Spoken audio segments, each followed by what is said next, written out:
Hi it's lady bird time. இன்றைக்கி Saturday அப்படிங்கிறதுனால பசங்களுக்கு ஸ்கூல் கிடையாதுங்க. எனக்கு கொஞ்சம் வேலை இருந்ததுனால நான் ஸ்கூல் கிளம்புனேன். சரி பசங்களையுமே கூட்டிகிட்டு போயிடலாம் ஸ்கூலுக்கு. அங்கே வந்து மற்ற டீச்சர்ஸோட பசங்களும் வருவாங்க. ஸோ அவங்களோட விளையாடுவாங்க அப்படின்னு காலையிலேயே வழக்கம் போல் எழுந்து சமைக்க ஆரம்பித்தாச்சு. இன்றைக்கி வந்து காய் வீட்டில் எதுவுமே இல்லை. நூற்கோல் அப்புறம் கொஞ்சமாக வந்துட்டு கேப்சிகம் இருந்துச்சு. முட்டைக்கோஸ் ஒரு அரை முட்டைக்கோஸ் இருந்தது. இதை வச்சு என்ன செய்ய முடியும் அப்படின்னா, நான் நல்லா குருமா வச்சா சூப்பராக இருக்குங்க.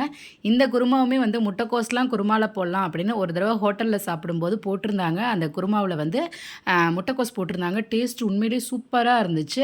அதனால் நானும் ட்ரை பண்ணி பார்த்தேங்க. உண்மையிலேயே அந்த குக்கர் திறக்கும் போதே அவ்வளோ ஒரு வாசம், கறி குழம்பு ஸ்மெல்ல சூப்பராக இருந்துச்சு.